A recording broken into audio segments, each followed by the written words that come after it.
بسم الله الرحمن الرحيم الحمد لله والصلاة والسلام على رسول الأمين وعلى آله وصحبه أجمعين أما بعد السلام عليكم ورحمة الله وبركاته.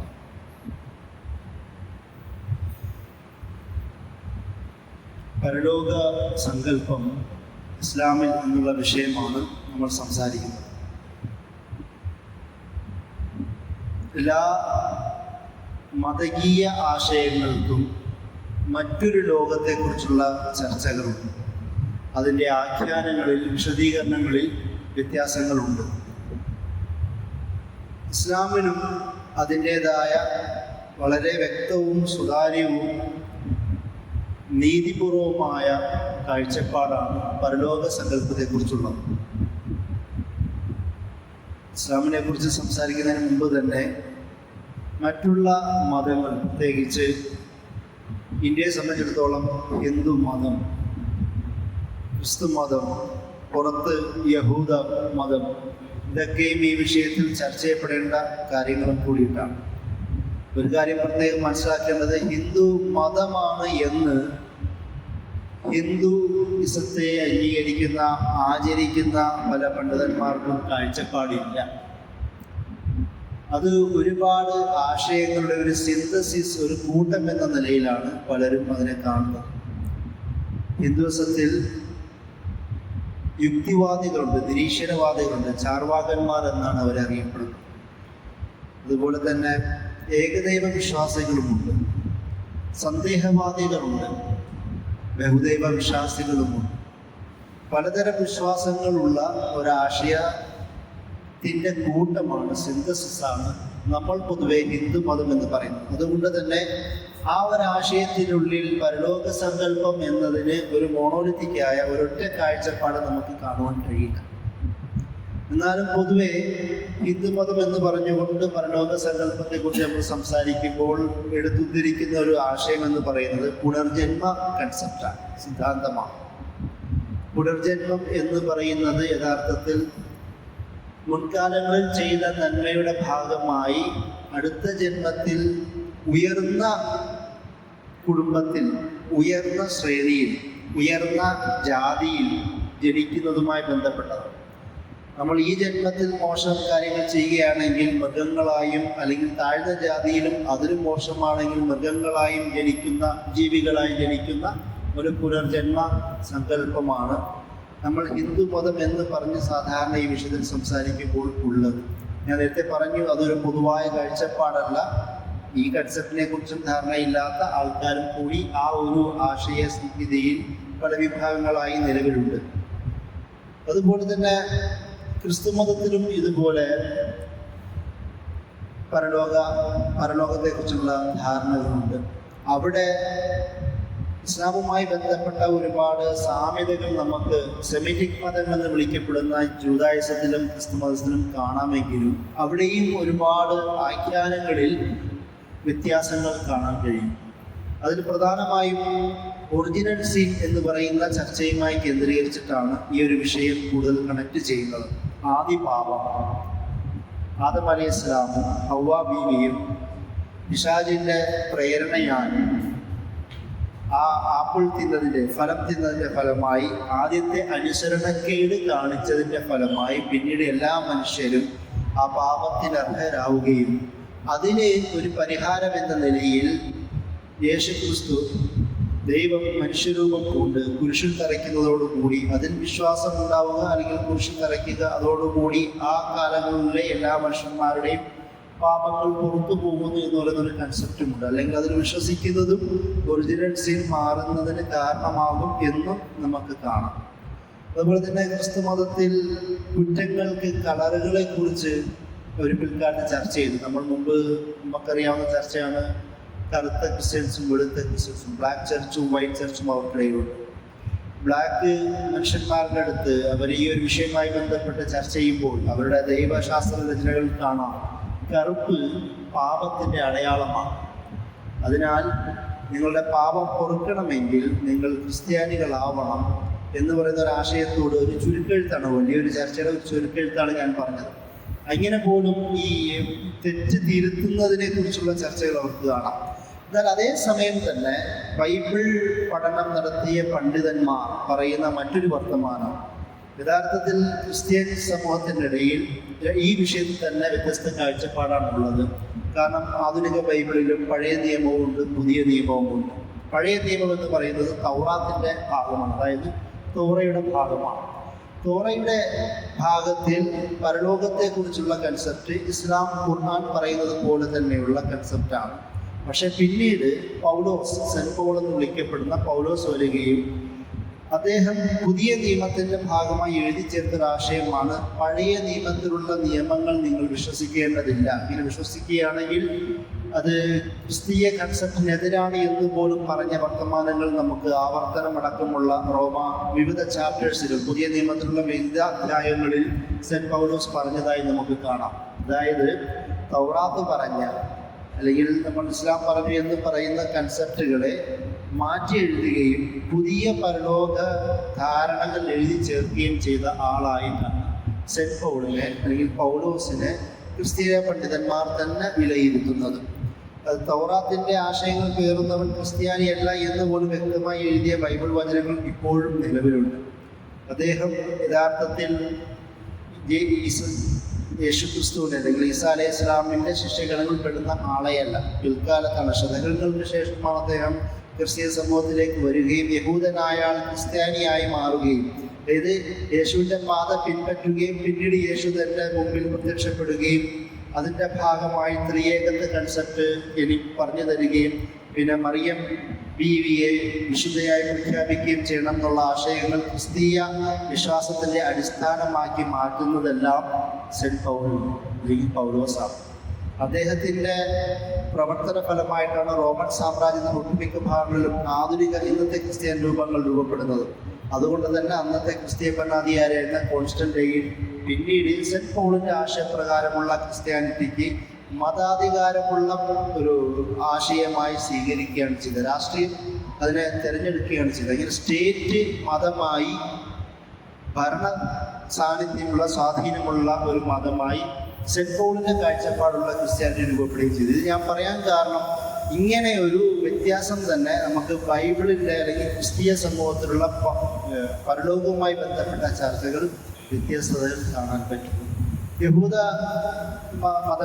മതത്തിനും ഒരു വളരെ വ്യക്തമായൊരു കാഴ്ചപ്പാട് പരലോകവുമായി ബന്ധപ്പെട്ടതല്ല. നമ്മൾ ജഹന്നം എന്ന് വിളിക്കുന്നതിനെ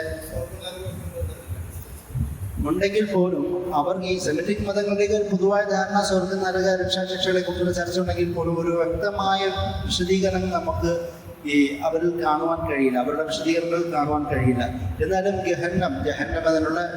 ജഹന്നം എന്നുള്ള പദപ്രയോഗങ്ങൾ, ഏദൻ തോട്ടം എന്നുള്ള പദപ്രയോഗങ്ങൾ, കാരണം തോറയുടെ ഭാഗം തന്നെയാണല്ലോ ഇതും. അതുകൊണ്ട് തന്നെ അങ്ങനെയുള്ള വിശദീകരണങ്ങൾ അവരിൽ കാണാമെങ്കിൽ പോലും നരകത്തെക്കുറിച്ചുള്ള ഒരു വ്യക്തമായ ഒരു കൺസെപ്റ്റ് അവരിൽ ഇല്ല.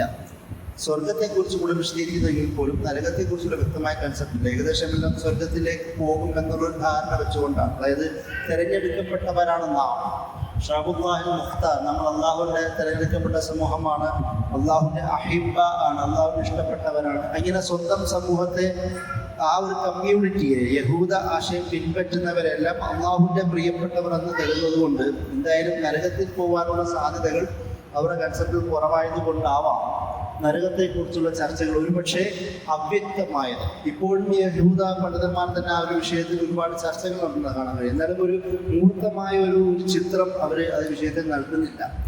നമ്മളെന്തായാലും ഈ യഹൂദ, ക്രിസ്തീയ, അതുപോലെ ഹിന്ദു ആശയത്തെക്കുറിച്ചാണ് ഞാൻ പരാമർശിച്ചത്. ഈ ഒരു പശ്ചാത്തലത്തിൽ നിന്നുകൊണ്ടാണ് നമ്മൾ നിലവിൽ പരലോക സങ്കല്പത്തെക്കുറിച്ച് സംസാരിക്കേണ്ടത്. അപ്പോൾ എന്തുകൊണ്ടാണ് ഇസ്ലാം ആഖിറത്തിനെ കൂടുതൽ ഊന്നി പറഞ്ഞത്? കാരണം ഖുർആനിൽ പല ഭാഗങ്ങളും നമുക്ക് കാണുവാൻ കഴിയും, അൽ ഈമാനു ബില്ലാഹി വൽ യൗമിൽ ആഖിർ, അള്ളാഹുവിനും ആഖിറത്തിലും വിശ്വസിക്കുക എന്നുള്ളതാണ്. ആഖിറത്തിലുള്ള വിശ്വാസം നമ്മുടെ ഈമാൻ കാര്യങ്ങളുടെ അടിസ്ഥാനമാക്കി മാറ്റി. ഇസ്ലാമിൽ യഥാർത്ഥത്തിൽ ആഖിറത്തില്ലാതെ ഇസ്ലാമില്ല, ആഖിറത്തില്ലാതെ ഒരു നിയമവുമില്ല, ആഖിറത്തില്ലാതെ ഒരു കോഡ് ഓഫ് കണ്ടക്റ്റും ഇസ്ലാമിലില്ല. നന്നായി ചിരിക്കുന്നത് പോലും പുണ്യം പരലോകത്താണ് തരുന്നത്. നന്നായി ഒന്ന് സംസാരിക്കുന്നതിൻ്റെ പുണ്യം പരലോകത്താണ് തരുന്നത്. ആദ്യകാലങ്ങളിൽ മക്കൻ കാലഘട്ടത്തിൽ നബി സല്ലല്ലാഹു അലൈഹി വസല്ലമ സഹാബികൾ പീഡിപ്പിക്കപ്പെടുമ്പോൾ അവർ വന്ന് നബിയോട് പരാതി പറയുമ്പോൾ നബി സല്ലല്ലാഹു അലൈഹി വസല്ലം പറയുന്നത് നിങ്ങൾ ക്ഷമിക്കൂ, നിങ്ങൾക്ക് സ്വർഗമുണ്ട് എന്നായിരുന്നു. അത് മക്കയുടെ ആദ്യഘട്ടങ്ങളിൽ. പിന്നീട് ഇസ്ലാമിൻ്റെ ഒരു പ്രവിശാലമായ ഒരു ഭരണത്തെക്കുറിച്ചുള്ള പ്രവചനങ്ങൾ നബി സല്ലല്ലാഹു അലൈഹി വസല്ലം പിന്നീട് മദീനയുടെ കാലത്തേക്ക് അടുത്ത് നിൽക്കുമ്പോൾ പറയുന്നത് കാണാം. സുറാഖയുമായി ബന്ധപ്പെട്ട സംഭാഷണത്തിൽ നബി സല്ലല്ലാഹു അലൈഹി വസല്ലം പറയുന്നുണ്ട്, കിസ്റയുടെ പട്ടം വളകളും ചെങ്കോലിലേക്ക് ധരിക്കുന്ന ഒരു കാലഘട്ടം വരും, നിനക്കത് താല്പര്യമുണ്ടോ എന്നൊക്കെ ചോദിക്കുന്നത്. അത് അവസാന കാലഘട്ടങ്ങളിലേക്ക് വരുമ്പോൾ പ്രവചനങ്ങളാണ്. പക്ഷെ ആദ്യഘട്ടങ്ങളിൽ വിശ്വാസികളോട് എന്തിന് നബിയെ പിൻപറ്റണം എന്ന് നബി സല്ലല്ലാഹു അലൈഹി വസല്ലം പറയുന്ന ഏക മറുപടി നിങ്ങൾക്ക് സ്വർഗമുണ്ട് എന്നുള്ളതായിരുന്നു. അത് ഇന്നും അങ്ങനെ തന്നെയാണ്. നമ്മൾ സേവന പ്രവർത്തനങ്ങൾ നടത്തണം, നിങ്ങൾക്ക് സ്വർഗത്തിൽ പരലോകത്ത് ഉപകാരപ്പെടുമെന്നുള്ളതാണ്. എന്തിന് നമ്മൾ നമ്മുടെ സമ്പത്ത് വിതരണം ചെയ്യണം, സ്വർഗത്തിന് ഉപകാരം ചെയ്യുമെന്നുള്ളതാണ്. അതായത് അല്ലാഹു സുബ്ഹാനഹു വ തആല പറയുന്നുണ്ട്, സക്കാത്ത് കൊടുക്കുന്നതും സ്വതക്ക കൊടുക്കുന്നതുമായി ബന്ധപ്പെട്ട ഭാഗങ്ങളിൽ നിങ്ങൾ സമ്പത്ത് ഇരട്ടിക്കുമെന്നാണ് പറയുന്നത്. പ്രത്യക്ഷത്തിൽ ഭൗതികമായി നോക്കുകയാണെങ്കിൽ കുറവ് തന്നെയാണെങ്കിൽ പോലും അതിൻ്റെ ഇരട്ടി പ്രതിഫലം പണ്ഡിതന്മാർ പറയുന്നത് പരലോകത്തിൽ ലഭിക്കുമെന്നുള്ളതാണ്. അപ്പം ഇങ്ങനെ നമ്മൾ ഭൗതിക ലോകത്ത് ചെയ്യുന്ന എല്ലാ നന്മകൾക്കും ഇസ്ലാം അടിസ്ഥാനമായി പറഞ്ഞു തരുന്ന പരിഹാരം, മറുപടി എന്ന് പറയുന്നത് പരലോകം എന്ന് പറയുന്ന ആശയത്തെയാണ്. അതുകൊണ്ടാണ് പരലോകമില്ലാതെ ഇസ്ലാം ഇല്ല എന്ന് പറയാൻ കാരണം. ഈ ഒരു ധാരണ നിന്നുകൊണ്ടാണ് യഥാർത്ഥത്തിൽ നമ്മളുടെ പരലോക ചർച്ചകൾ തുടർന്നത്. അത് മാത്രമല്ല, മക്കക്കാരെ സംബന്ധിച്ചിടത്തോളം പരലോകം എന്ന് പറയുന്ന ധാരണ അജ്ഞാതമായിരുന്നു, അവർക്കറിയില്ലായിരുന്നു.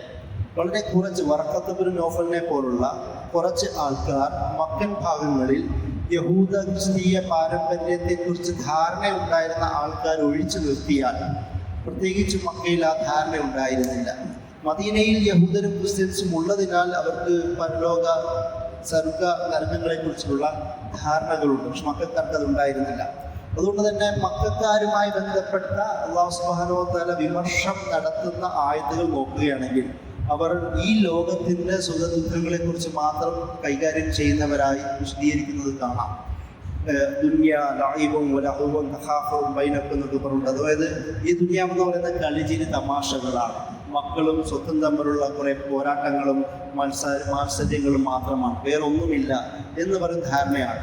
സൂറത്ത് യാസീനിൽ നബി സല്ലല്ലാഹു അലൈഹി വസല്ലം മുമ്പിൽ ചില ആൾക്കാർ വന്നിട്ട് ഇങ്ങനെ പൊടിച്ച് കാണിച്ചു കൊടുത്തിട്ട് ഇങ്ങനെ പൊടിച്ച് കാണിച്ചു കൊടുത്തിട്ട് ഇതിൽ നിന്നാണ് നിന്റെ റബ്ബ് വീണ്ടും സൃഷ്ടിക്കാൻ പോകുന്നത് എന്ന് ചോദിക്കുന്നത് കാണാം. സൂറത്ത് ഇസ്രായേൽ ഇതേപോലെ തന്നെ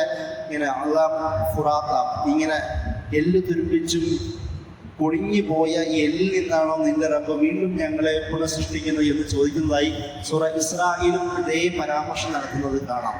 കാരണം ഈ ലോകം ഇതുവരെയുള്ളൂ എന്ന് പറയുന്ന ധാരണയിൽ നിന്ന് നബി സല്ലല്ലാഹു അലൈഹി വസല്ലം ആ ഒരു സമയത്ത് ആഖിറത്ത് വെക്കുമ്പോൾ അതൊരു വിപ്ലവകരമായ കൺസെപ്റ്റ് കൂടിയിട്ടാണ്.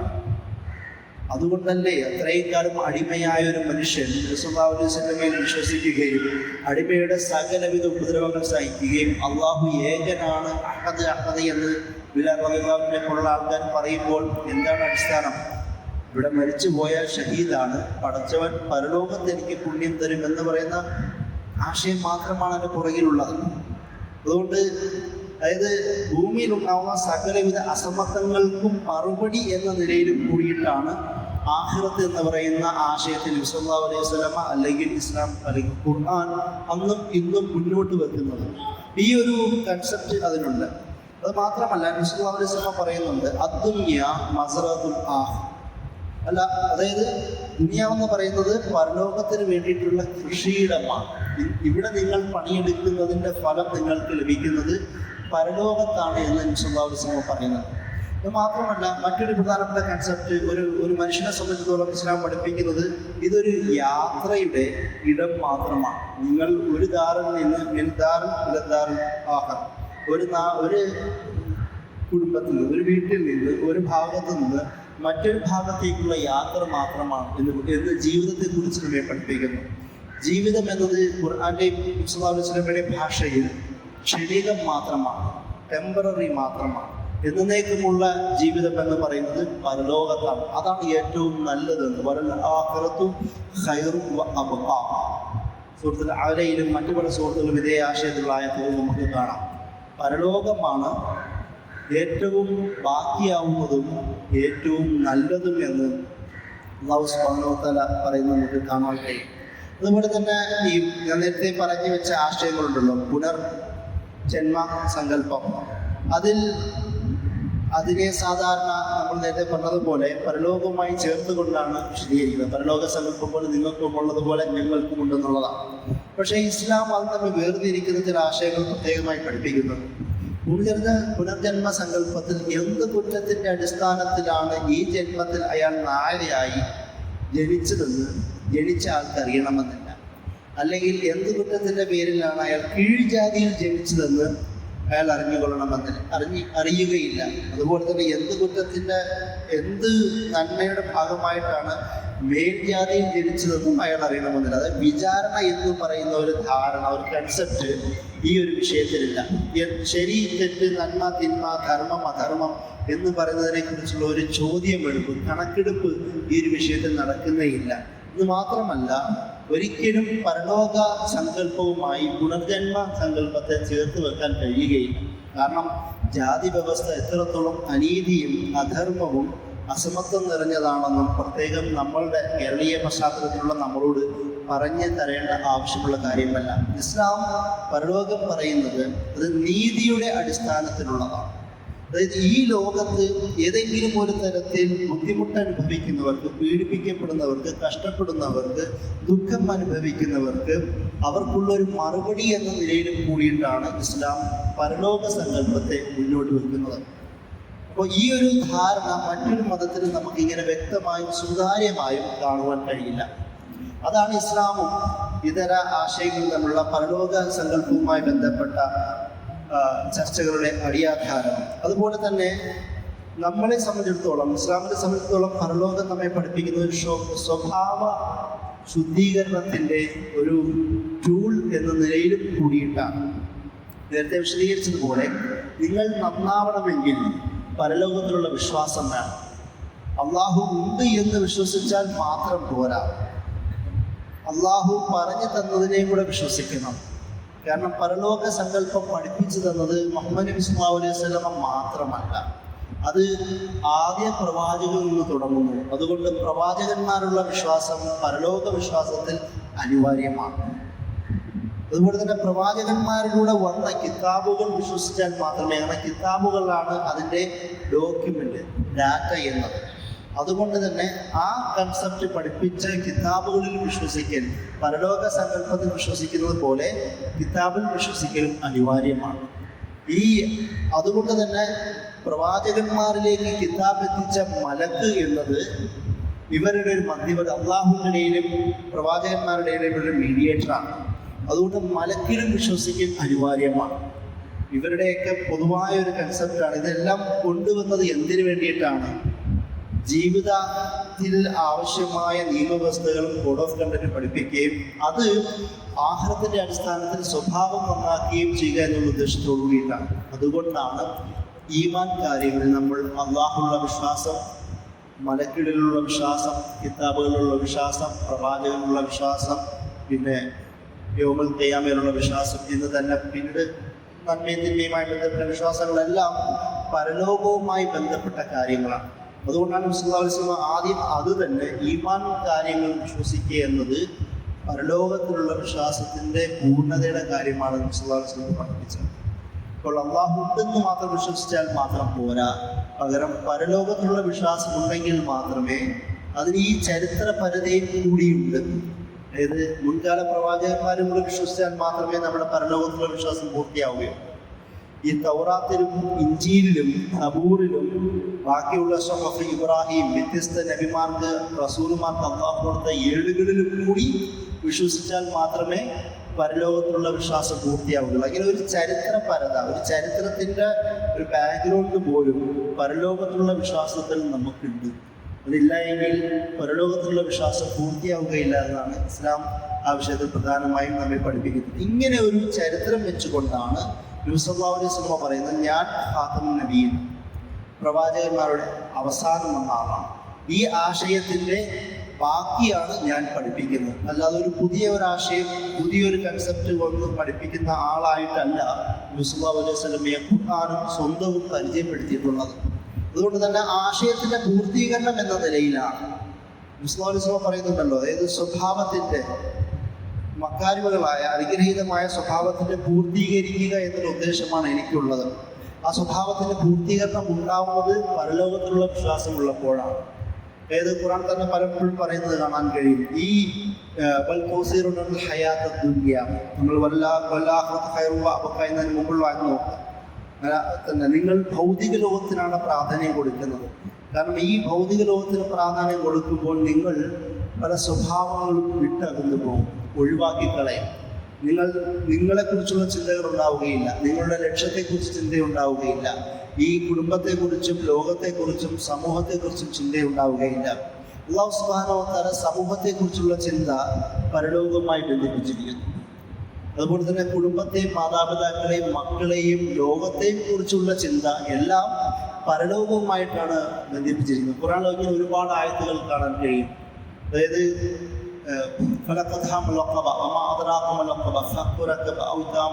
പറഞ്ഞ് വിശദീകരിക്കുന്ന ആയത്തുകൾ കാണാം. പരലോകത്തിൻ്റെ, അതായത് അവിടെ പുണ്യം കിട്ടണമെങ്കിൽ നിങ്ങൾ ഇവിടെ എന്ത് ചെയ്യണം, പരലോകത്തിൽ നിങ്ങൾ വിചാരണ ചെയ്യുമ്പോൾ നല്ലത് ലഭിക്കണമെങ്കിൽ നിങ്ങൾ ഇവിടെ ചെയ്യേണ്ടത് എന്താവണം. നിങ്ങൾക്ക് 2 വഴികൾ നാം കാണിച്ചു ലജ്ജതയിൽ. ആ വഴികൾ നിങ്ങൾ ഏതാണ് തിരഞ്ഞെടുക്കുക? തിരഞ്ഞെടുക്കേണ്ട വഴി പ്രയാസമുള്ള മലമ്പാതയിൽ കയറലാണ്. ഇസ്ലാം എന്ന് പറയുന്നത് എളുപ്പമുള്ള വഴിയല്ല, അത് കുറച്ച് പ്രയാസമുള്ളതാണ്. അതെങ്ങനെയാണ് നിങ്ങൾക്ക് വീട്ടാൻ പറ്റുക? അത് നിങ്ങൾക്ക് അടിമമോചനത്തിലൂടെയാണ്, മനുഷ്യരെ സ്വാതന്ത്ര്യമാക്കുന്നതിലൂടെയാണ്. അതുപോലെ തന്നെ പാവങ്ങൾക്ക് ഭക്ഷണം നൽകുന്നതിലൂടെയാണ്. കുടുംബക്കാരായ യതീമകളായ മിസ്കീങ്ങളായ ആൾക്കാരെ റിസ്ക് സാമ്പത്തികമായും ഭക്ഷണം നൽകുന്നതിലും കൂടെയൊക്കെയാണ് നിങ്ങൾ ഇവിടെ വിജയിക്കുകയും അവിടെ നിങ്ങൾ അള്ളാഹുവിൻ്റെ രക്ഷ കിട്ടുകയും ചെയ്യുള്ളൂ എന്ന് നമുക്ക് സൂറത്ത് പല ഭാഗങ്ങളും വിശദീകരിക്കുന്നത് കാണാൻ കഴിയും. അങ്ങനെ ഖുർആനിൽ തന്നെ പരലോകത്തെ നമ്മുടെ ഈ ലോകത്തിൻ്റെ ഓരോ നിമിഷവുമായി ചേർത്ത് വെക്കുന്നത് കാണാം. അപ്പോഴാണ് ഇസ്ലാമിൻ്റെ ഒരു പരലോക കൺസെപ്റ്റ് പൂർണ്ണമായും നമുക്ക് മനസ്സിലാക്കാൻ കഴിയുക. അതിൻ്റെ കൂടെ തന്നെ നമ്മൾ നേരത്തെ പറഞ്ഞൊരു കാര്യമാണ് നീതിയുടെ വർത്തമാനം. അല്ലാഹു സുബ്ഹാനഹു വ തആല പ്രത്യേകം പറയുന്നുണ്ട് സൂറ ഖുബീറത്തിൽ, എന്ത് കുറ്റത്തിൻ്റെ പേരിലാണ് പെൺകുട്ടി കുഴിച്ചു മൂടപ്പെട്ടത്? ഓരോ കുഴിച്ചു മൂടപ്പെട്ട പെൺകുട്ടിയും ഉയർന്നു വരും. എന്നിട്ട് ആ കുട്ടി ചോദിക്കും, ഏത് കുറ്റത്തിൻ്റെ പേരിലാണ് ഞാൻ കുഴിച്ചു മൂടപ്പെട്ടത്, കൊല്ലപ്പെട്ടത് എന്ന് ചോദിക്കും. അതായത് എല്ലാ പീഡിപ്പിക്കപ്പെടുന്നവനും മർദ്ദിതനും എല്ലാ ഒപ്രസറായ ആൾക്കാർക്കും ബുദ്ധിമുട്ട് അനുഭവിക്കുന്ന ആൾക്കാർക്കും പകരം ചോദിക്കാനുള്ള, അവരുടെ വേദനകൾക്ക് പരിഹാരം ലഭിക്കാനുള്ള ഒരു വേള വേണം. നമ്മൾ സാധാരണ 100 പേരെ കൊന്നാലും ഒരൊറ്റ വധശിക്ഷ കൊണ്ടാണ്, ഒരൊറ്റ വധശിക്ഷയെ ഒരു 2 വധശിക്ഷ എന്നൊക്കെ വിളിച്ചാൽ പോലും ഒരൊറ്റ വധശിക്ഷ കൊണ്ട് ആൾ തീരുന്നതാണ് ഭൗതിക ജീവിതം. പക്ഷെ അല്ലാഹു സുബ്ഹാനഹു വ തആല അതിന് ചെയ്യുന്ന രീതി, ഇവിടെ കഠിനമായ കുറ്റകൃത്യങ്ങൾ ചെയ്യുന്ന ആൾക്കാരെ നിരന്തരം വധിക്കുന്ന ഒരു സംവിധാനത്തെക്കുറിച്ച് നരകത്തിന്റെ ചിത്രീകരണം ഖുർആൻ പറയുന്നത് കാണാം. അവരുടെ തൊലികൾ ഉരുകി ഒഴുകുമ്പോൾ അല്ലാഹു സുബ്ഹാനഹു വ തആല പുതിയ തൊലികൾ നൽകും. അവർ മരിക്കുമ്പോൾ അവരുടെ തീയുടെ ചൂട് കുറയുമ്പോൾ അല്ലാഹു സുബ്ഹാനഹു വ തആല നരകത്തിന്റെ തീയുടെ ചൂട് കൂട്ടും. അതായത് ശിക്ഷകൾ അവസാനിക്കാത്ത, എത്രത്തോളം കുറ്റങ്ങൾ ചെയ്തോ അത്രത്തോളം ശിക്ഷകളുള്ള ഒരു ലോകത്തെയാണ് ഇസ്ലാം പഠിപ്പിക്കുന്നത്. അതുപോലെ തന്നെ എത്രത്തോളം നന്മകൾ ചെയ്തോ അത്രത്തോളം നന്മകൾ ഉള്ള ഒരു ലോകത്തെയാണ് പരലോകത്തെ ഇസ്ലാം പഠിപ്പിക്കുന്നത്. അതിലൂടെ മറ്റൊരു പ്രത്യേകതയും കൂടി, നന്മ തിന്മകളുടെ പ്രതിഫലത്തെക്കുറിച്ച് പരലോകത്തെക്കുറിച്ച് ഖുർആൻ സംസാരിക്കുന്നുണ്ട്. ഒരാൾ തിന്മ ചെയ്താൽ ആ ചെയ്ത തിന്മയുടെ മാത്രമേ ശിക്ഷ കിട്ടുകയുള്ളൂ. പക്ഷെ ഒരാൾ നന്മ ചെയ്താൽ നന്മയുടെ തോത് നോക്കി ഇരട്ടി പ്രതിഫലം നൽകുമെന്നും ഖുർആൻ വിശദീകരിക്കുന്നത് കാണാം. അതുപോലെ തന്നെ ഒരാൾ തിന്മകൾ ചെയ്തിട്ടുണ്ട്, പക്ഷെ അതിനേക്കാളും നന്മകൾ ചെയ്തിട്ടുണ്ടെങ്കിൽ ആ നന്മകളുടെ ഫലമായി അയാളുടെ തിന്മകൾ മായ്ക്കപ്പെടുകയും, എന്നിട്ടും മായ്ക്കപ്പെടാത്ത തിന്മകൾ ഉണ്ടെങ്കിൽ അതിൻ്റെ പേരിലായിരിക്കും അയാൾ ശിക്ഷിക്കപ്പെടുകയും ചെയ്യുകയുള്ളൂ എന്നും ഖുർആൻ പറയുന്നത് കാണാൻ കഴിയും. അതുകൊണ്ടാണ് ജീവിതത്തിൽ തെറ്റുകൾ സംഭവിക്കുക ഒരു പക്ഷേ നന്മകൾ അധികരിക്കുവാൻ ഇസ്ലാം പഠിപ്പിക്കുന്നത്. നന്മകൾ അധികരിക്കുന്നതോടുകൂടി നമ്മൾ ചെയ്ത തെറ്റുകൾ അല്ലെങ്കിൽ ഇടയ്ക്ക് സംഭവിച്ചേക്കാവുന്ന ചെറിയ ചെറിയ പാകപ്പിഴകളെ നമ്മൾ ചെയ്ത നന്മകൾ കൊണ്ട് മായ്ക്കാൻ കഴിയുമെന്ന് ഖുർആൻ പറയുന്നത് കാണാം. അതുകൊണ്ടാണ് 5 വഖ്ത് നിസ്കാരം ഫർദാണ് എന്നതിൻ്റെ കൂടെ തന്നെ 5 വക്ത് നിസ്കാരം ഒരു പരിഹാരവും കൂടിയിട്ടായിട്ട് റസൂലുള്ളാഹി ഒരു സിനിമ പരിചയപ്പെടുത്തുന്നത്. അതായത് 5 വക്ത് നിസ്കാരത്തിൻ്റെ ഇടയിൽ ഒരു നിസ്കാരത്തിൽ നിന്ന് മറ്റു നിസ്കാരത്തിൻ്റെ ഇടയിൽ സംഭവിക്കുന്ന പാകപ്പിഴകളെ അള്ളാഹുവിൻ്റെ പേരിൽ ചെയ്യുന്ന ആ നടപടിയുടെ ഫലമായി അള്ളാഹു പുറത്തു തരുമെന്ന് പറയുന്നു. ആത്മാർത്ഥമായ നമസ്കാരമാണെങ്കിൽ 2 റമദാനുകൾക്കിടയിലുള്ള കുറ്റങ്ങൾ അള്ളാഹു പുറത്തു തരുമെന്ന് പറയുന്നു ആത്മാർത്ഥമാണെങ്കിൽ. 2 ജുമഅകൾക്കിടയിലുള്ള കുറ്റങ്ങളെ അള്ളാഹു പുറത്തു തരുമെന്ന് പറയുന്നു ആത്മാർത്ഥമാണെങ്കിൽ. ഖിയാമുൽ ലൈൽ, തറാവീഹ് അടക്കമുള്ള വിവിധ നമസ്കാരങ്ങൾ രാത്രി നിസ്കരിച്ചാൽ അള്ളാഹു മുൻകാലങ്ങളിലെ പാപങ്ങൾ പുറത്തു തരുമെന്ന് പറയുന്നു. ഇത് ഞാൻ പറയുന്നത് ഇസ്ലാം ഇതൊക്കെയും പരലോക കൺസെപ്റ്റുമായി ബന്ധമുള്ളതാണ്. പുറത്തു തരാത്തത് അള്ളാഹു അവിടെ വിചാരണ ചെയ്യുന്നതാണ്. പക്ഷെ അതിനു മുമ്പ്, വിചാരണ ചെയ്യുന്നതിന് മുമ്പ് നിങ്ങൾ ഇവിടെ വിഷയങ്ങൾ സോൾവ് ചെയ്യുകയാണെങ്കിൽ അവിടെ നിങ്ങൾക്ക് വിചാരണ എളുപ്പമായി മാറും എന്നാണ് ഇസ്ലാം പഠിപ്പിക്കുന്നത്. അല്ലാതെ ഒരാളെ കുറ്റം വെക്കുകയും ആ കുറ്റങ്ങളെ മുഴുവൻ അതേപടി കൈവച്ചുകൊണ്ട് പരലോകത്ത് കൊണ്ടുപോയി വിചാരണ നടത്തി അത് ശിക്ഷിക്കുകയും ചെയ്യുക എന്ന് പറയുന്ന ഒരു ശിക്ഷകന്റെ രൂപമല്ല അല്ലാഹു സുബ്ഹാനഹു വ തആലയ്ക്കുള്ളത്. നന്മ ചെയ്യുവാൻ ആയുസ് നീട്ടി തന്നിട്ടും ആ ആയുസ്സിൽ അത്രയും നന്മ ചെയ്യാതിരിക്കുകയും എന്നിട്ട് ഓരോ പ്രാവശ്യവും തിന്മകൾ കൂട്ടിച്ചെയ്യുകയും ചെയ്യുക, നന്മ ചെയ്യുന്നതിന് പകരം തിന്മകൾ കൂട്ടിച്ചെയ്യുകയും ചെയ്യുമ്പോഴാണ് അള്ളാഹു ശിക്ഷ വിധിക്കുന്നത്. ഇത് മാത്രമല്ല നബി സല്ലല്ലാഹു അലൈഹി വസല്ലം പഠിപ്പിക്കുന്നത് കാണാം, നിങ്ങൾ ഒരു നന്മ ചെയ്യാൻ ഉദ്ദേശിച്ചു പക്ഷെ എന്നിട്ട് നന്മ ചെയ്തില്ല, ആ ഉദ്ദേശിച്ചതിൻ്റെ പുണ്യം പോലും പടച്ചവൻ തരുമെന്നാണ് പറയുന്നത്. ഇങ്ങനെ ഇസ്ലാമിൻ്റെ പരലോക കൺസെപ്റ്റ് എന്ന് പറയുന്നത് നരകം, സ്വർഗം എന്ന് പറയുന്ന 2 കൺസെപ്റ്റുകൾ മുന്നിൽ വെച്ചുകൊണ്ട് ഭയപ്പെടുത്തി ഇസ്ലാം സ്വീകരിപ്പിക്കുന്ന പരിപാടിയല്ല ഇസ്ലാമിനുള്ളത്. പരലോക ജീവികളാവുക എന്നതും ഇസ്ലാം പഠിപ്പിക്കുന്നില്ല. ഇസ്ലാമിനെ അറിഞ്ഞ് താല്പര്യപൂർവ്വം സ്വീകരിക്കുന്ന ഒരു കൺസെപ്റ്റാണ് ഇസ്ലാം പഠിപ്പിക്കുന്നത്. ഈമാൻ റസൂലുള്ളാഹി പഠിപ്പിക്കുന്നു, ഈമാന്റെ മാധുര്യം അനുഭവിച്ചതാരാണ്? മൻ റളിയ ബില്ലാഹി റബ്ബ, റബ്ബിനെ അള്ളാഹുവിനെ റബ്ബായി തൃപ്തിപ്പെട്ടവനാണ്. വബിൽ ഇസ്ലാമി ദീന, ഇസ്ലാമിനെ ദീനായി തൃപ്തിപ്പെട്ടവനാണ്. വബി മുഹമ്മദിൻ റസൂല, സല്ലല്ലാഹു അലൈഹി വസല്ലമയെ റസൂലായി തൃപ്തിപ്പെട്ടവനാണ് ഈമാനിന്റെ മാധുര്യം അനുഭവിക്കാൻ കഴിയുന്നത്. ഇങ്ങനെ തൃപ്തിപ്പെട്ട് മാധുര്യം അനുഭവിക്കുന്നവനെ സ്വീകരിക്കുന്നവന്റെ ജീവിതം സുന്ദരമാവുകയും പരലോകത്തെ വിചാരണ എളുപ്പമായി മാറുകയും ചെയ്യുന്നു എന്നാണ് ഇസ്ലാം ആ ഒരു വിഷയത്തിൽ പരലോക കൺസെപ്റ്റിനെ കുറിച്ച് നമ്മെ പഠിപ്പിക്കുന്നത്. ഇങ്ങനെ വളരെ സുതാര്യമായ, വളരെ എളുപ്പമുള്ള ഒരു ധാരണയാണ്. അവിടെയാണ് നമുക്ക് ഖുർആൻ തന്നെ കാണാൻ കഴിയും കർമ്മ പുസ്തകങ്ങളെ കുറിച്ച് പറയുന്നത്. ഖുർആനിൽ ഒരുപാട് കിതാബുകളെ കുറിച്ച് പറയുന്നുണ്ട്. കിറാമൻ കാത്തിബീൻ, എഴുതുന്ന മലക്കുകളെ, അനുഗ്രഹീതരായ ആദരണീയരായ അള്ളാഹു മലക്കുകളെ ഏൽപ്പിച്ചിരിക്കുന്നു എന്ന് പറയുന്നുണ്ട്. നമുക്ക് 2 പേർക്കും ഓരോ മലക്കുകളുടെ സാന്നിധ്യം നമ്മളുടെ കൂടെ ഉണ്ടാവുകയും നമ്മളുടെ ഓരോ അലക്കങ്ങൾ അവർ എഴുതുകയും അവസാനം അത് കർമ്മപുസ്തകമായി നമ്മുടെ മുമ്പിൽ വരികയും അതിൻ്റെ അടിസ്ഥാനത്തിൽ വിചാരണ ചെയ്യുകയും ചെയ്യുന്നു എന്നുള്ളതാണ്. അവിടെയാണ് മറ്റുള്ള ആശയങ്ങളുമായി ഇസ്ലാം വേർതിരിയുന്നത്. എന്തിൻ്റെ പേരിലാണ് ഫലം ലഭിക്കുന്നത്, എന്തിൻ്റെ പേരിലാണ് ശിക്ഷ ലഭിക്കുന്നത് എന്നും ഇസ്ലാമിന് വളരെ വ്യക്തമായ ഉത്തരമുണ്ട്. അതായത് മറ്റുള്ള കൺസെപ്റ്റ് പോലെ എന്തിൻ്റെയോ പേരിൽ എന്തോ ശിക്ഷ ലഭിക്കുന്നു എന്നതിൻ്റെ അർത്ഥത്തിലല്ല. ഓരോരുത്തരും ചെയ്ത കുറ്റത്തിന് അവർക്ക് അതിൻ്റെതായ ഫലവും പ്രതിഫലവും ശിക്ഷയും അല്ലാഹു സുബ്ഹാനഹു വ തആല പരലോകത്ത് ഒരുക്കി വെച്ചിരിക്കുന്നു എന്നാണ് ഇസ്ലാമിൻ്റെ ആ വിഷയത്തിലുള്ള നമ്മളെ പഠിപ്പിക്കുന്ന ഒരു കൺസെപ്റ്റ്. അതുകൊണ്ടാണ്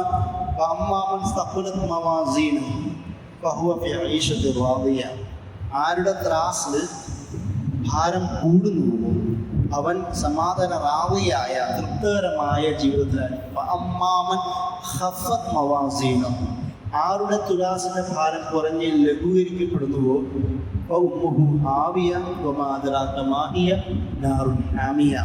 അവൻ്റെ സങ്കേതം എന്നത് പറയുന്നത് ഹാവിയായിരിക്കും. ഹാവി എന്താണെന്നറിയാമോ? അത് നാറുൻ ഹാമിയ, അത് കത്തിച്ചടിക്കുന്ന തീയായിരിക്കും എന്ന് പറയുന്നു. അതായത് ഒരു കണക്കെടുപ്പ് ഇസ്ലാം അനിവാര്യമായി തന്നെ മുന്നിൽ വെക്കുന്നത് കാണുവാൻ കഴിയും. അതുകൊണ്ട് ഈ ലോകാവസാനം ഇസ്ലാമിലെ പ്രധാനപ്പെട്ട ഒരു കൺസെപ്റ്റാണ്. എന്ന് അവസാനിക്കുമെന്ന് പറയുന്നില്ലെങ്കിൽ പോലും അവസാനിക്കും എന്നത് അനിവാര്യമായി തന്നെ ഖുർആൻ പറയുന്നു.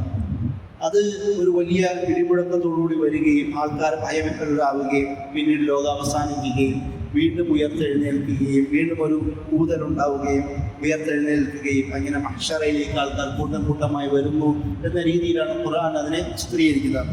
അന്ത്യദിനവുമായി ബന്ധപ്പെട്ട് അല്ലെങ്കിൽ ആ ഒരു യൗമുൽ ഖിയാമയുമായി ബന്ധപ്പെട്ട് ആ ദിനവുമായി ബന്ധപ്പെട്ട് വ്യത്യസ്ത പദപ്രയോഗങ്ങൾ ഇസ്ലാം ഉപയോഗിക്കുന്നത് കാണാം, ഖുർആൻ ഉപയോഗിക്കുന്നത് കാണാം. അതിലൊന്നാണ് അസ്സാഅത്ത്, സമയം. അവർക്ക് അതിൻ്റെ സാഅത്ത് എത്തിക്കഴിഞ്ഞാൽ, അന്ത്യദിനത്തിൻ്റെ സമയം എത്തിക്കഴിഞ്ഞാൽ, അത് സമയം എന്ന രീതിയിൽ അതിനെ വിശദീകരിക്കുന്നത് നമുക്ക് കാണാം. മറ്റൊന്നാണ് യൗമുൽ ഖിയാമ, ഉയർത്തെഴുന്നേൽപ്പിൻ്റെ ദിവസം.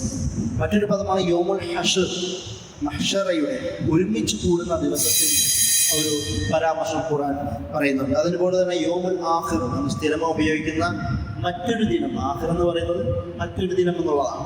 മറ്റൊരു ലോകമാണല്ലോ അത് ആഖിറ എന്ന് പറയുന്നത്. അങ്ങനെയും ഖുർആൻ പരാമർശിക്കുന്നുണ്ട്.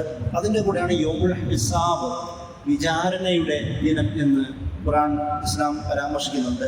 അതിൻ്റെ കൂടെ തന്നെ നമുക്ക് എല്ലാവർക്കും വളരെ വ്യക്തമായി അറിയുന്ന മാലിക് യൗമുദ്ദീൻ, പ്രതിഫല ദിവസം എന്നുള്ള പദം, യൗമുദ്ദീൻ എന്നുള്ള പദവും ഈ വിഷയത്തിൽ ഉപയോഗിക്കും. ഈ പദങ്ങളുടെ ഒരു പ്രത്യേകത നോക്കുന്നു. ഒന്ന്, അന്ത്യദിനം അത് സംഭവിക്കുമെന്നുള്ളതാണ്. അതിൻ്റെ കൂടെ തന്നെ എല്ലാവരെയും വിചാരണ നടത്തും. മഹ്ശറ എന്ന് പറയുന്ന ഒരു കൺസെപ്റ്റ് ഉണ്ടാവുന്നു. ഹിസാബ്, വിചാരണ എന്ന് എല്ലാവരെയും ഒരുമിച്ച് കൂട്ടുന്ന യൗമുൽ ഹശ്ർ, മഹ്ശറയുമായി ബന്ധപ്പെട്ട ഒരു കൺസെപ്റ്റ്. അതിൻ്റെ കൂടെ തന്നെ വിചാരണ, യൗമുൽ ഹിസാബ്, എല്ലാവരെയും ഒരുമിച്ച് കൂട്ടി വിചാരണ നടത്തുമെന്ന് പറയുന്ന ഒരു ധാരണ. ഈ എല്ലാവരും ഒരുമിച്ച് കൂട്ടുന്ന ഉയർത്തെഴുന്നേൽപ്പിക്കുന്ന യൗമുൽ ഖിയാമ എന്ന് പറയുന്ന കൺസെപ്റ്റ്. അതിൻ്റെ കൂടെയാണ് യൗമുദ്ദീൻ, പ്രതിഫലം നിശ്ചയിക്കപ്പെടുന്ന ദിവസവും എന്നത്. ഇങ്ങനെ വളരെ വ്യക്തമായി തന്നെ പരലോകത്തെ അല്ലാഹു സുബ്ഹാനഹു വ തആല വിശദീകരിച്ചു തരുന്നത് കാണാം. ഇങ്ങനെ മറ്റുള്ള ആശയങ്ങളിൽ നിന്ന് വളരെ ഒരു അവ്യക്തതയുമില്ലാത്ത, വളരെ ക്രിസ്റ്റൽ ക്ലിയർ എന്ന തരത്തിൽ തന്നെ അല്ലാഹു സുബ്ഹാനഹു വ തആല യൗമുൽ ഖിയാമയെ വിശദീകരിക്കുന്നത് നമുക്ക് കാണാം. ഖുർആനിൽ പല ഭാഗങ്ങളും ഈ കോടതിയുമായി ബന്ധപ്പെട്ട് അല്ലാഹു സുബ്ഹാനഹു വ തആല പറയുന്നുണ്ട്. ഈ വിചാരണയിൽ എങ്ങനെയാണ് അല്ലാഹു കണക്കെടുക്കുന്നത്? വമൻ യഅമൽ മിസ്ഖാല ദർറത്തിൻ ഖൈറൻ യറ വമൻ യഅമൽ മിസ്ഖാല ദർറത്തിൻ ശർറൻ യറ. ആരെങ്കിലും ഒരു അണുമണി തൂക്കമെങ്കിലും, ചെറിയ സെല്ലിൻ്റെ കണക്കിലെങ്കിലും നന്മ ചെയ്യുകയാണെങ്കിൽ അത് അല്ലാഹു അറിയും. ഇനി ആരെങ്കിലും ഷർറായ കാര്യം ചെയ്താൽ പോലും അള്ളാഹു അതിൻ്റെ കണക്കെടുപ്പുണ്ട്. ഇങ്ങനെ അല്ലാഹു സുബ്ഹാനഹു വ തആല കിതാബ് വിശ്വാസികൾക്കും നിഷേധികളുടെ കയ്യിലും കിതാബ് കൊടുത്തതിന് ശേഷം അവരിങ്ങനെ പറയുന്നത് പല ഭാഗത്തും തേടി, പടച്ചോനെ നീ ഞങ്ങൾ ചെയ്ത് ഒന്നും ഇതിൻ്റെ അകത്ത് ഒഴിവാക്കിയിട്ടില്ലല്ലോ എന്ന് കാഫിറുകൾ ചോദിക്കുന്ന ചോദ്യങ്ങളെ ഖുർആൻ പലയിടത്ത് പരാമർശിക്കുന്നുണ്ട്. ആ കൊടുക്കുന്നതിൻ്റെ ഒരു ചിത്രീകരണവും ഖുർആൻ പറയുന്നുണ്ട്. വിശ്വാസികളാകുമ്പോൾ മുമ്പിലൂടെ വലതു ഭാഗത്ത് കൊടുക്കുന്നു, നിഷേധികൾക്ക് കാഫിറുകൾക്ക് ഇടതിലൂടെ പുറഭാഗത്തിലൂടെ കൊടുക്കുന്നതും കാണാം. കാരണം നമ്മൾ വലത് ഇടത് എന്നതിൻ്റെ ഒരു ഖുർആനിക ആശയത്തെക്കുറിച്ച് മുമ്പും ചർച്ച ചെയ്തിട്ടുണ്ട്. ഖുർആനിൽ വലത് ഭാഗം എന്ന് പറയുന്നത് അനുഗ്രഹത്തിൻ്റെ, സൗഖ്യത്തിൻ്റെ, കറാമത്ത്, ആദരവ് ലഭിച്ചതിൻ്റെ അടയാളമാണ്. അല്ലാതെ നമ്മളുടെ കൺസെപ്റ്റുള്ള വലത് ഇടതിലേക്ക് നിങ്ങൾ ബന്ധിപ്പിക്കരുത്. ഇടതെന്ന് പറയുന്നത് ശകുനം പിടിച്ച, മോശം പിടിച്ച, കുഴപ്പമായ, നഷ്ടപ്പെട്ട വിഭാഗം എന്നുള്ളതാണ് ഇടത് എന്നതുകൊണ്ട് ഉദ്ദേശിക്കുന്നത്. കാരണം അങ്ങനെയുള്ളവരായി മാറുമെന്നാണ് അല്ലാഹു സുബ്ഹാനഹു വ തആല പറയുന്നത്. അതുകൊണ്ട് ഖുർആൻ പറയുന്ന ഓരോ അനക്കവും നമുക്ക് കാണാം. മരിക്കുന്നു, വീണ്ടും എല്ലാവരും അതിൽ നിന്ന് പ്രൊഫസർ മാഫിൽ ഖുബൂർ എന്ന് പറയുന്ന ഹുസ്ന മാഫിൽ സുദൂർ, എല്ലാ ഖുബൂറുകളിൽ നിന്നും അവർ വീണ്ടും ഉയർത്തെഴുന്നേൽക്കുന്നു, ഹൃദയങ്ങളിലുള്ളതെല്ലാം അല്ലാഹു എടുത്ത് പുറത്തിടുന്നു. ഇനി വിചാരണയെക്കുറിച്ചും അല്ലാഹു സുബ്ഹാനഹു വ തആല വ്യക്തമായി പറയുന്നുണ്ട്. എങ്ങനെയാണ് വിചാരണ ചെയ്യുക? ഒരാളുടെ സാക്ഷിക്ക് വേണ്ടി അയാൾ എന്തൊക്കെ ചെയ്തിട്ടുണ്ടോ അതിൻ്റെ മുഴുവൻ സാക്ഷികളെയും അല്ലാഹു ഒരുമിച്ച് കൂട്ടും. അവരുടെ വിചാരണം ചെയ്ത് ഇനി അതും കൂടിക്കഴിഞ്ഞ് സ്വന്തം ഒറ്റയ്ക്ക് ചെയ്ത കുറ്റങ്ങൾക്ക് അല്ലാഹു സുബ്ഹാനഹു വ തആല വായ, അവൻ്റെ സംസാരശേഷി മാറ്റി നാക്കും കണ്ണും തൊലികളും കൈകാലുകളും അവനെതിരെ സംസാരിക്കുന്നതിലേക്കും അല്ലാഹു സുബ്ഹാനഹു വ തആല നടത്തുമെന്ന് വിചാരണ നാളെക്കുറിച്ച് വിശദീകരിക്കുന്നത് കാണാം. ഞാൻ ചെയ്ത കുറ്റം വേറെ ആരും കാണുന്നില്ലല്ലോ എന്ന് പറഞ്ഞ് ഒഴിവാക്കാൻ കഴിയുന്നില്ല എന്നാണ് വിചാരണയെക്കുറിച്ച് ഇസ്ലാം പഠിപ്പിക്കുന്നത്. വിചാരണ എന്നത് വേറെ ആരുടെയും സാക്ഷിയില്ല എങ്കിൽ സ്വയം തൊലി, നമ്മുടെ നാക്കും കണ്ണും കാതും കൈകളും നമുക്കെതിരെ സാക്ഷി പറയുന്ന ഒരു അവസ്ഥയെ പോലും അല്ലാഹു സുബ്ഹാനഹു വ തആല വരുത്തുമെന്ന് ഖുർആൻ വിശദീകരിക്കുന്നത് കാണാം. അങ്ങനെ വിചാരണ എന്നത് ഒരു കുഴപ്പവുമില്ലാത്ത, ഒരു പാളിച്ചകളുമില്ലാത്ത തരത്തിലായിരിക്കും വിചാരണ ഉണ്ടാവുക എന്നും അല്ലാഹു സുബ്ഹാനഹു വ തആല അതിൽ വിശദീകരിക്കുന്നത് നമുക്ക് കാണാം. അതിൻ്റെ കൂടെ തന്നെ നമ്മൾ മലക്കുകളെ കുറിച്ച് പറഞ്ഞു, പരലോക കൺസെപ്റ്റിനെ കുറിച്ച് പറഞ്ഞു, അതിൻ്റെ കൂടെ നീതി ബോധത്തെക്കുറിച്ചും നമ്മൾ അല്ലാഹു സുബ്ഹാനഹു വ തആല പറയുന്നുണ്ട്. അവിടെ അള്ളാഹു ചോദിക്കുന്നുണ്ട്, അതായത് നിങ്ങളിവിടെയൊക്കെ മോശം പ്രവർത്തനമൊക്കെ ചെയ്തിട്ട് നിങ്ങളെ ഇങ്ങനെ അങ്ങ് വെറുതെ വിടുമെന്ന് നിങ്ങൾ കരുതുന്നുണ്ടോ? ഖുർആൻ പലയിടത്തും അങ്ങനെ ചോദിക്കുന്നുണ്ട്, നിങ്ങൾ അങ്ങനെ വിചാരിക്കുന്നുണ്ടോ വെറുതെ വിടുമെന്ന്? അതായത് നമുക്ക് പലപ്പോഴും നമ്മുടെ ചുറ്റുപാടുമുള്ള ഒരുപാട് ആൾക്കാർ ഒരുപാട് കുറ്റകൃത്യങ്ങൾ ചെയ്യുക, അവിടെ ക്രിമിനൽ ആക്ടിവിറ്റീസിന് യാതൊരു കുറവും സംഭവിക്കാതിരിക്കുക, അവരുടെ കൊലപാതകങ്ങൾക്കും ഒരു കുറവും ഉണ്ടാവാതിരിക്കുക, അവർക്ക് എന്ത് സ്വാതന്ത്ര്യവും ലഭിക്കുക, ഇവർക്ക് ഇവിടെ സ്വൈരാവിഹാരം നടത്താനുള്ള മുഴുവൻ സ്വാതന്ത്ര്യവും എല്ലാവരും അധികാരമുള്ളവരും എല്ലാവരും വകവെച്ച് കൊടുക്കുക, ഇവർ ആരും ചോദിക്കാനില്ലാത്തൊരവസ്ഥ എന്ന് നമ്മൾ പലപ്പോഴും ചിന്തിക്കാറുണ്ട്. പക്ഷെ ഖുർആൻ തിരിച്ച് ചോദിക്കുന്ന ചോദ്യമുണ്ട്, നിങ്ങൾക്ക് തരുന്ന അനുഗ്രഹങ്ങളൊക്കെയും വെറുതെയാണെന്ന് നിങ്ങൾ കരുതുന്നുണ്ടോ? ഇങ്ങനെ പോകുന്നവരൊക്കെ വെറുതെ വിടുമെന്ന് നിങ്ങൾക്ക് തോന്നുന്നുണ്ടോ? സുമ്മല തുസ്അലുന്ന യൗമഇദിൻ അനിൻ നഈം.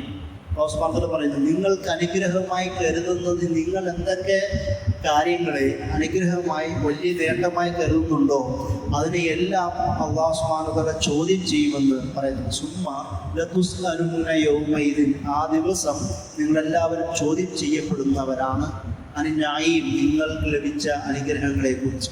അതുകൊണ്ടാണ് ഉമർ റളിയല്ലാഹു അൻഹു ഒരിക്കൽ പറഞ്ഞത്, ഹാസിബു അൻഫുസകും ഖബല അൻ തുഹാസബു, നിങ്ങൾ വിചാരണ ചെയ്യപ്പെടുന്നതിന് മുമ്പ് സ്വയം വിചാരണ ചെയ്യുക. വസ്നു അഅമാലകും ഖബല അൻ തുസനു, നിങ്ങളുടെ പ്രവർത്തനങ്ങളെ നിങ്ങൾ അളന്ന് തിട്ടപ്പെടുത്താൻ ശ്രമിക്കുക, നിങ്ങൾ തിട്ടപ്പെടുത്തപ്പെടുന്നതിന് മുമ്പ് എന്ന് ഉമർ റളിയല്ലാഹു അൻഹു ഈ വിഷയത്തിൽ പറയുന്നതാണ്. കാരണം പരലോകത്തെ നമ്മൾ പ്രതീക്ഷിക്കുന്നത് ആ ഒരു ലോകത്തിന് വേണ്ടി ജീവിക്കുക എന്നത് ഈ ലോകത്ത് സുന്ദരമായി ജീവിക്കുന്നതിലൂടെയാണ്. അതുകൊണ്ടാണ് നമ്മൾ റബ്ബന ആതിനാ ഫിദ്ദുനിയ ഹസന വഫിൽ ആഖിറതി ഹസന എന്ന് നമ്മൾ പ്രാർത്ഥിക്കുന്നത്. അതിനുശേഷം മുഖ്യന അദാബനാർ എന്നും പ്രാർത്ഥിക്കുന്നുണ്ട്. അതായത് പടച്ചവനെ ഈ ദുനിയാവിലും ഹസനത്ത് തരണമേ എന്നാണ്. ഈ ദുനിയാവിലെ ഹസനത്ത് പരലോകത്തിലെ ഹസനത്തിന് അനുകൂലകമായി മാറണം. അതായത് ഈ ദുനിയാവിലെ ഹസനത്ത് കൊണ്ട് ഞാൻ ജീവിക്കുക, അതിന് വേണ്ട തരത്തിൽ അള്ളാഹു നന്ദി പ്രകടനം നടത്തുക, അതിലെന്തെങ്കിലും സംഭവിക്കുകയാണെങ്കിൽ വഖന അദാബന്നാർ, പടച്ചോനെ അതിൻ്റെ ഭാഗമായിട്ടുള്ള ശിക്ഷകളിൽ നിന്ന് പടച്ചോനെ ഞങ്ങളെ രക്ഷിക്കണമേ എന്നും കൂടിയിട്ടാണ് നമ്മൾ ആ പ്രാർത്ഥന നടത്തുന്നത് പോലും. അപ്പോൾ അങ്ങനെയാണ് ഭൗതിക ലോകത്തെ അള്ളാഹു സുബ്ഹാനഹു വ തആല പരലോകത്തെയുമായി ബന്ധിപ്പിക്കുന്നത്. ഭൗതിക ലോകത്തെ അനുഗ്രഹങ്ങളെ അള്ളാഹു ഇങ്ങനെയാണ് പരലോകത്തിൻ്റെ അനുഗ്രഹങ്ങളുമായി ബന്ധിപ്പിക്കുന്നത്. അതുകൊണ്ട് പലപ്പോഴും ഖുർആൻ പറയുന്നുണ്ട്, നിങ്ങൾ മുഅ്മിനുകളും മുജ്രിമുകളും ഒരുപോലെയാണെന്ന് നിങ്ങൾ കരുതുന്നുണ്ടോ? അങ്ങനെ നിങ്ങൾ കരുതാൻ പാടില്ല. കാരണം മുഅ്മിനുകൾക്ക് അല്ലാഹു സുബ്ഹാനഹു വ തആല കൽപ്പിച്ചു കൊടുത്ത ആശയങ്ങളെയും ശാസനകളെയും കൽപ്പനകളെയും പീഡനവും ബുദ്ധിമുട്ടും അസൗകര്യങ്ങളും സഹിച്ചുകൊണ്ട് ജീവിതം നിർവഹിക്കുന്നവരാണ്. എന്നാൽ അക്രമികൾ, മുജ്രിമുകൾ, അവർ ഇതിനെയൊക്കെ അപ്പാടെ ധിക്കരിച്ചുകൊണ്ട് ഇതൊക്കെയും വലിയ സുഖമാണെന്ന് അനുമാനിച്ചുകൊണ്ട് ജീവിക്കുന്നവരാണ്. ഇവർ രണ്ടുപേരും നിങ്ങൾ ഒരിക്കലും താരതമ്യം ചെയ്യാൻ പാടില്ല എന്ന് ഖുർആൻ പല ഭാഗങ്ങളും പറയുന്ന കാണാൻ കഴിയും. കാരണം മുഅ്മിനുകൾക്ക് അല്ലാഹു സുബ്ഹാനഹു വ തആല ഉപയോഗിച്ചൊരു പദമാണ് മുഫ്ലിഹ് എന്നുള്ള പദം. മുഫ്ലിഹൂൻ എന്ന് പറഞ്ഞുകൊണ്ട് മുഅ്മിനുകൾ വിജയിച്ചിരിക്കുന്നു എന്ന് പറഞ്ഞുകൊണ്ട് താഴോട്ട് വരുന്ന എല്ലാ വിശദീകരണങ്ങളും നോക്കുക, ഭൗതിക ലോകത്ത് ചെയ്യുന്ന നന്മകളുമായി ബന്ധപ്പെട്ടതാണ്. ഫലാഹ് എന്നതിൻ്റെ ഖുർആന്റെ ഭാഷയിൽ ഇരു ലോകത്തുമുള്ള വിജയത്തെയാണ് പരാമർശിക്കുന്നത്.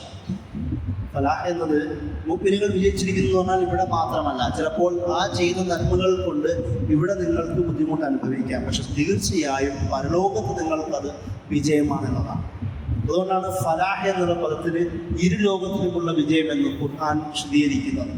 ഇങ്ങനെ മുഅ്മിനുകൾ മുജ്രിമുകളിൽ നിന്ന്, കാഫിറുകളിൽ നിന്ന്, അള്ളാഹുവിൻ്റെ നിഷേധികളിൽ നിന്ന് മാറി നിൽക്കുന്നത് ഖുർആൻ പല ഭാഗത്തും കൂടുതൽ വിശദീകരിച്ച് പറയുന്നത് കാണുവാൻ കഴിയും. അതിൻ്റെ കൂടെ തന്നെ ഈ ഞാൻ നേരത്തെ പറഞ്ഞിട്ടുണ്ടല്ലോ, നമ്മൾ ക്ലാസ് തുടങ്ങിയപ്പോൾ തന്നെ പറഞ്ഞത് സാമ്പത്തികമായിട്ടുള്ള ധനവ്യയം, ജിഹാദ് എന്നത് അതിൻ്റെ വ്യത്യസ്ത മാനങ്ങൾ പറയുന്നുണ്ട്.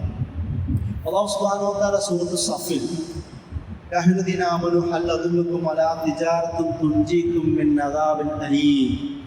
സൂറത്ത് സഫിൽ പറയുന്ന ഒരു വർത്തമാനമാണ്, അല്ലയോ വിശ്വാസികളെ, നിങ്ങൾക്ക് ഒരു വലിയ കച്ചവടത്തെ ഞാൻ പരിചയപ്പെടുത്തി തരട്ടെ. വേദനാജനകമായ ശിക്ഷയിൽ നിന്ന് നിങ്ങളെ രക്ഷപ്പെടുന്ന ഒരു തിജാറത്ത്, ഒരു കച്ചവടം. ഇതെന്താണ്? തുഅ്മിനൂന ബില്ലാഹി വൽ യൗമിൽ ആഖിർ വ തുജാഹിദൂന ഫീ സബീലില്ലാഹി ബി അംവാലിക്കും വ അൻഫുസിക്കും എന്നാണ് പറയുന്നത്. അതിന് ആ കച്ചവടം എന്താണ്?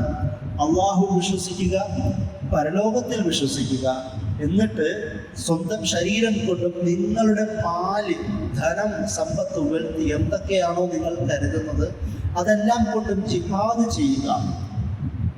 അപ്പോൾ നിങ്ങൾക്ക് ഈ ഒരു കച്ചവടത്തിൽ വിജയിക്കാം. അങ്ങനെയാണെങ്കിൽ എന്താണ് പറയുക? അള്ളാഹു യഗ്ഫിറുലക്കും എന്ന് പറഞ്ഞുകൊണ്ട് അള്ളാഹു നിങ്ങളുടെ കുറ്റങ്ങൾ പുറത്തു തരികയും സ്വർഗത്തിലെ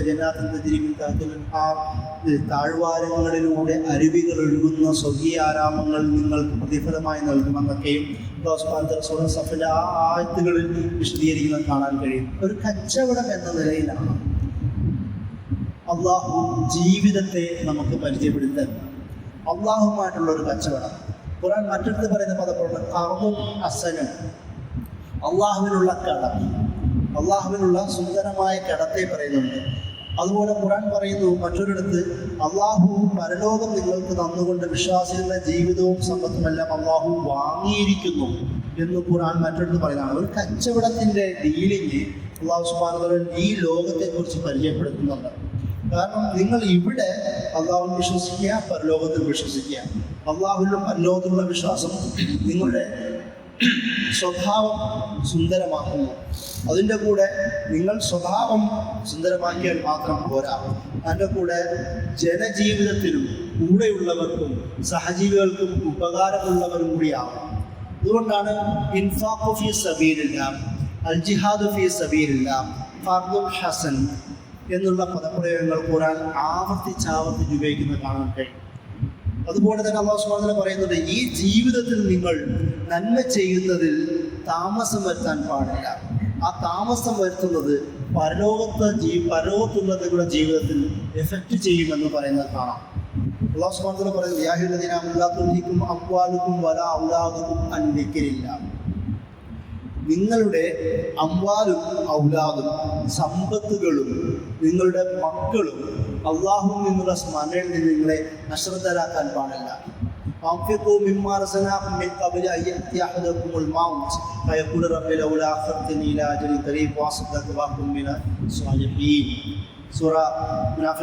അവസാന ഭാഗത്ത് അത് വിശദീകരിക്കുന്നുണ്ട്. അതായത് നിങ്ങൾക്ക് അള്ളാഹു നൽകിയതിൽ നിന്ന് നിങ്ങൾ ചെലവഴിക്കുക. അല്ലെങ്കിൽ എന്താ സംഭവിക്കുക? സമയമാവുകയും അവസാനം നിങ്ങൾ പറയുകയും ചെയ്യും, പടച്ചവനെ കുറച്ചൊന്ന് നീട്ടി തന്നിരുന്നെങ്കിൽ നിങ്ങൾ കുറച്ചും കൂടെ സ്വതത്തെയൊക്കെ ചെയ്തിട്ട് വീണ്ടും ഒന്ന് ശരിയാവാൻ ശ്രമിക്കാം എന്ന് പറയും. പക്ഷെ അള്ളാഹു പറയുന്നത്,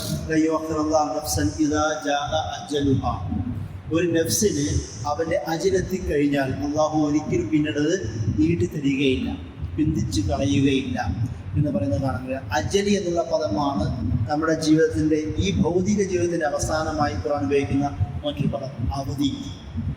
ആ അവധിയിൽ നിങ്ങൾക്ക് തന്ന റിസ്ക്, നിങ്ങൾക്ക് തന്ന ഞാമത്ത് അത് വേണ്ട തരം ഉപയോഗിക്കുക എന്നതും കൂടാണ്. പരലോകത്തിൻ്റെ ഒരു കൺസെപ്റ്റ്, ഒരു പ്രത്യേകത, ലഭിച്ച ഞാമത്ത് നിങ്ങൾക്ക് മാത്രം ഉള്ളതല്ല എന്നും കൂടി പഠിപ്പിക്കേണ്ടതാണ്. ധനം എന്നത് നിങ്ങളുടെ ധനമല്ല. നിങ്ങൾക്ക് ലഭിച്ച അറിവെന്നത് നിങ്ങളുടെ മാത്രം അറിവല്ല. ഇതൊന്നും ഒരു പ്രിവിലേജ് അല്ല, ഒരു വിശിഷ്ടാധികാരം അല്ല. അറിവ് നിങ്ങൾക്ക് അള്ളാഹു തന്നിട്ടുണ്ടെങ്കിൽ അത് പകർന്നു കൊടുക്കൽ കിട്ടിയ ആളുടെ കടമയാണ്. പഠിക്കുന്നത് ഒരാൾ ഒരു വിവരത്തെക്കുറിച്ച് ഒരു കാര്യം ഒരാളോട് ചോദിക്കപ്പെട്ടു, അയാൾ അത് മറച്ചു വെച്ചു. പറയുന്നത്, പരലോകത്ത് തീ കൊണ്ടുള്ള ചാട്ടമാർ കൊണ്ട് അവനെ പിടിച്ചു വലിക്കും. വിവരത്തെ, ജ്ഞാനത്തെ, ഹിക്മത്തിനെ അല്ലാഹു സുബ്ഹാനഹു വ തആല അല്ലെങ്കിൽ ഇസ്ലാം പരലോകവുമായി ബന്ധിപ്പിച്ചിരിക്കുന്നതാണ് അതിൻ്റെ പ്രത്യേകത. ഒരാൾക്ക് ലഭിച്ച എന്താണോ നിഅമത്തായി കരുതുന്നത് അത് സ്വന്തമാണ്, എനിക്കുള്ളതാണ് എന്ന് കരുതുവാൻ ഒരാൾക്കും ഇസ്ലാമിൻ്റെ കൺസെപ്റ്റിൽ അർഹതയില്ല. കൊടുക്കേണ്ടത് കൊടുത്തത്, ബാക്കിയുള്ളത് മാത്രമാണ് അനുഭവിക്കുവാൻ ഇസ്ലാം ഖുർആൻ നമ്മളോട് കൽപ്പിക്കുന്നത്. അതുകൊണ്ടാണ് സക്കാത്ത് നിർബന്ധമായ, സ്വതക്ക അതും ഒരു തരത്തിൽ നിർബന്ധവുമാണ്. സക്കാത്ത് കൊടുത്തു കഴിഞ്ഞാൽ എനിക്ക് സ്വതക്ക കൊടുക്കേണ്ടതില്ല എന്നുള്ള ബോധം ഇസ്ലാം പഠിപ്പിക്കുന്നില്ല. ഇസ്ലാം പഠിപ്പിക്കുന്നത് സക്കാത്ത് വാർഷികമായി നിങ്ങളുടെ ഒരു ടാക്സ് ആണെങ്കിൽ, പക്ഷേ സ്വതക്ക നിങ്ങളുടെ തെറ്റുകളെ മായ്ച്ചു കളയുന്ന, നിങ്ങൾക്ക് നന്മകൾ അധികരിപ്പിച്ച് തരുന്ന ഏറ്റവും വലിയൊരു മൂലധനം കൂടിയിട്ടാണ് സ്വതക്ക എന്നത്. ആ സ്വതക്കുകൾ നിങ്ങളുടെ പരലോകത്തേക്കുള്ള വലിയൊരു മൂലധനമായി മാറുമെന്നാണ് ഖുർആൻ പഠിപ്പിക്കുന്നത്. ഇങ്ങനെ ധനത്തെക്കുറിച്ചുള്ള, അതായത് ധനമെന്ന് പറയുന്നത് മാലെന്നുള്ള കൺസെപ്റ്റിനെ കുറിച്ച് ഞാൻ പറയുന്നത്. ഇസ്ലാമിൽ മാലെന്ന് പറഞ്ഞ് നമ്മൾ നേരത്തെ പഠിച്ച ഒരു കാര്യമാണ്. അള്ളാഹുവിൻ്റെതാണ്. അള്ളാഹു തരുന്നതൊക്കെയും അള്ളാഹുവിൻ്റെ അമാനത്താണ്. ഈ അമാനത്തുകളെല്ലാം അള്ളാഹുവിൻ്റെ പരീക്ഷണമാണ്. അതുകൊണ്ട് അള്ളാഹു സുബ്ഹാനഹു വ തആല സൂറ മുനാഫിഖിന്റെ അവസാനം തന്നെ പറഞ്ഞത്, യാ അയ്യുഹല്ലദീന ആമനൂ ലാ തുൽഹികും അംവാലുകും വലാ ഔലാദുകും അൻ ദിക്രില്ലാഹ്. അള്ളാഹുവിൻ്റെ സ്മരണയിൽ നിന്ന് നിങ്ങളുടെ മക്കളും സമ്പത്തുകളൊന്നും നിങ്ങളെ അശ്രദ്ധരാക്കാതിരിക്കട്ടെ എന്ന്. മക്കളുണ്ട്, സമ്പത്ത്, അതിൽ അഭിരമിച്ച് ജീവിക്കുന്നവരെ ഖുർആൻ ഒരുപാട് ഭാഗത്ത് വിമർശിക്കുന്നത് കാണാം. സൂറത്തുൽ ബലദിൽ അത് തന്നെ പറയുന്നുണ്ട്. മറ്റു പല സൂറത്തുകളും എണ്ണി കുറ്റപ്പെടുത്തിക്കൊണ്ടിരിക്കും. എത്ര പൈസ ഉണ്ട് അത് എണ്ണിയിരിക്കുന്ന ആൾക്കാരെ കുറിച്ച് പറയുന്നുണ്ട്. അവർ ഓരോരുത്തരിക്കുന്നത് അവരുടെ ധനമെന്നുള്ള അഹ്ലതാണ്. എൻ്റെ ധനം എന്നെ എന്നതേക്കുമായി ശാശ്വതനാകും, എനിക്ക് ആരുടെയും ഡിപ്പെൻസ് വേണ്ട, ആരുടെയും ഒരു അവലംബം വേണ്ട എന്ന് കരുതും. പക്ഷേ ഇസ്ലാം പഠിപ്പിക്കുന്നത് ഓരോരുത്തരും പരസ്പരം ബന്ധമുള്ളവരാവും. അതായത് ഇവിടെ ഒറ്റപ്പെട്ട് ജീവിക്കുന്നവൻ പരലോകത്തും അവന് അതിൻ്റെതായ ശിക്ഷകളുണ്ടാകും.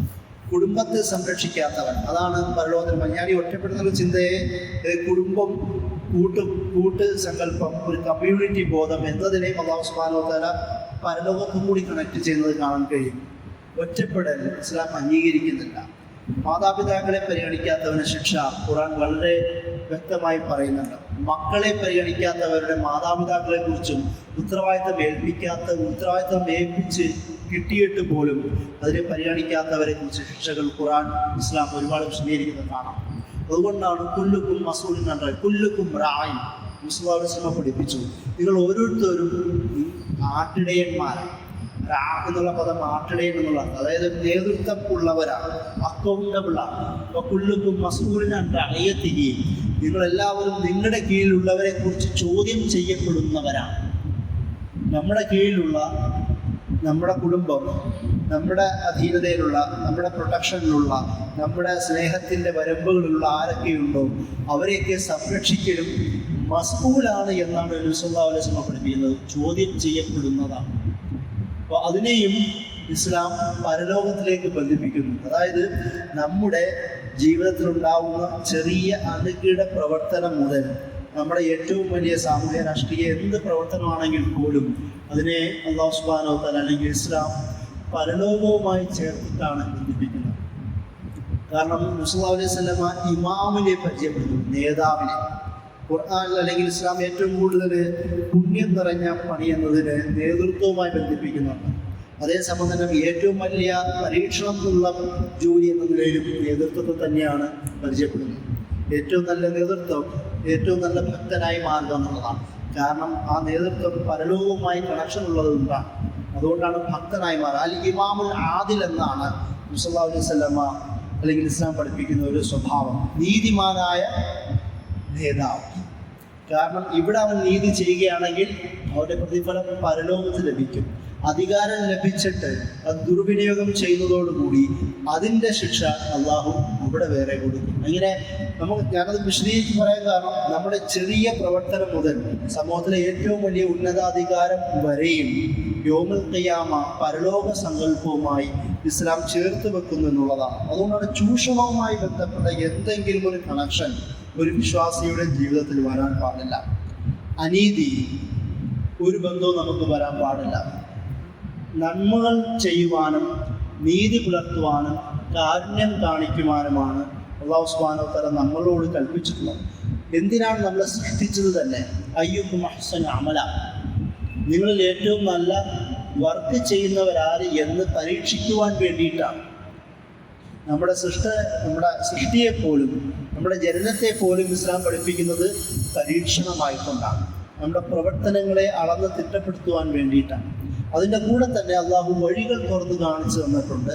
നിങ്ങൾ ഒരു മുസ്ലിമായി ജനിക്കുകയാണെങ്കിൽ ആ ഇസ്ലാമിന് നിങ്ങൾ എങ്ങനെ നിലനിർത്തുന്നു എന്നതും, അതല്ല എങ്കിൽ നിങ്ങളുടെ ബുദ്ധി ഉപയോഗിച്ച് ഇസ്ലാമിനെ നിങ്ങൾ എങ്ങനെ കണ്ടെത്തൂ എന്നുള്ളതും ഒരു പരീക്ഷണമായിക്കൊണ്ട് ഇസ്ലാം പഠിപ്പിക്കുന്നു. ഈ കണ്ടെത്തലിൻ്റെ പ്രതിഫലവും ലഭിക്കുന്നത് പരലോകത്താണ്.